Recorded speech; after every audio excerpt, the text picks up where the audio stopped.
So a while back, I created a series of some cartoony birds, and they were really popular. They sold well. I sold all of them except for two.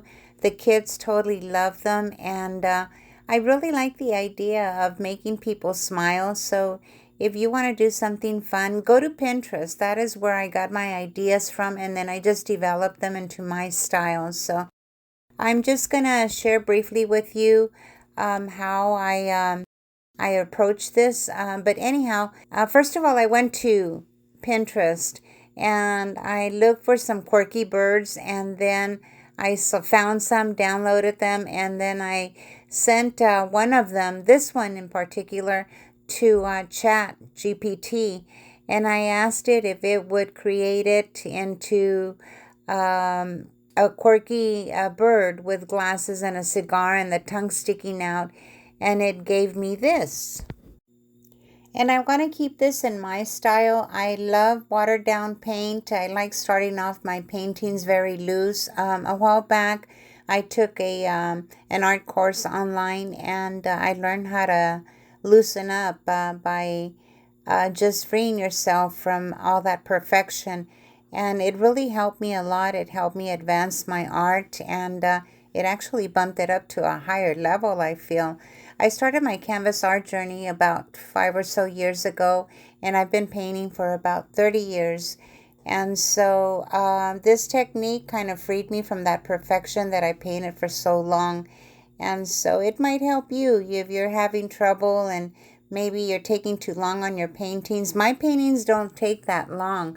And I start off by, creating a kind of like a wash. You can use transparent paints or you can just thin out your paint. And I love drips, so you'll see a lot of my paintings with drips. And basically it's loose brush strokes. And so anyhow, so this little bird, I wanted to make him kind of like giving him a little mischievous look, and so I ended up lifting up his eyebrows and then kind of making him a little not angry, not mad, but more kind of like mischievous. And I think that I accomplished it. So you let me know what you think, but you saw the thumbnail. And so anyhow, so the difference from now and before is I dab a lot.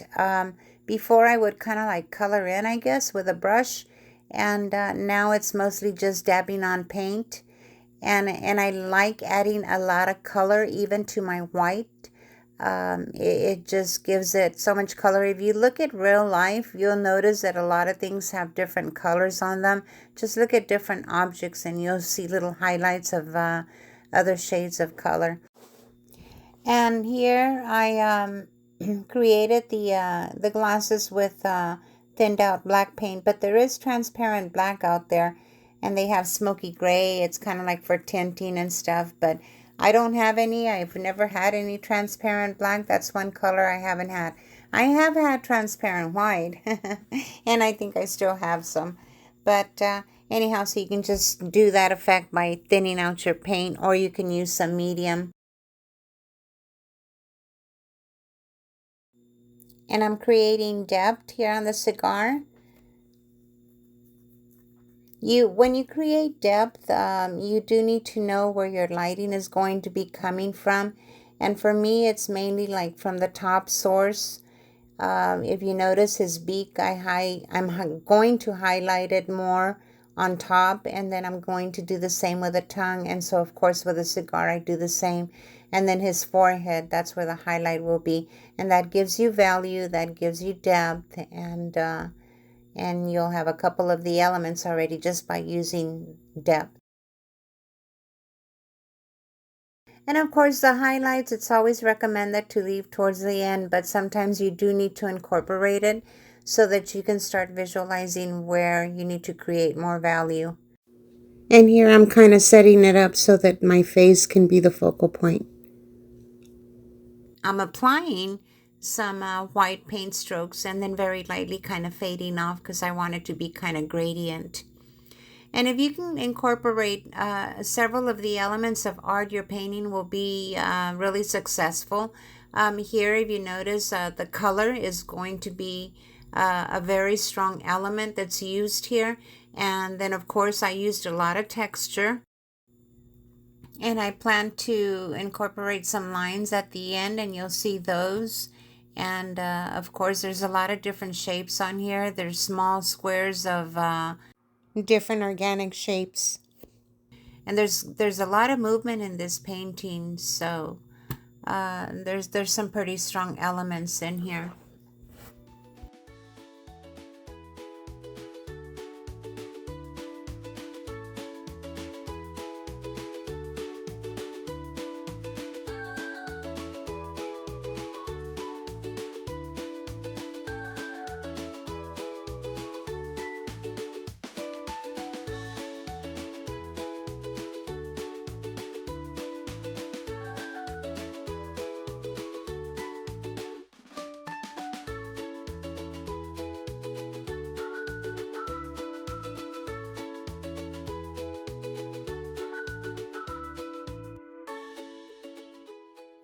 Okay guys, so we talked about color, texture, and some elements of art.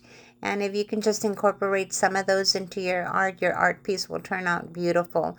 But start off loose and use a watered down technique at the beginning so it can help you loosen up, because that's what helped me. So you're welcome to stay. I think I've got like a minute left on the video, and I tried keeping this on real time.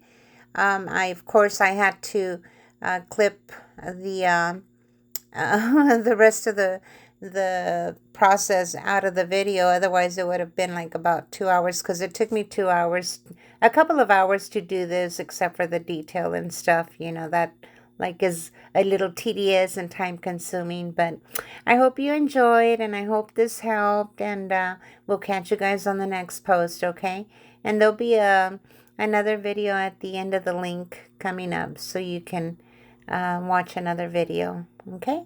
Oh, and I used fluorescent colors at the end. I kind of just highlighted on them.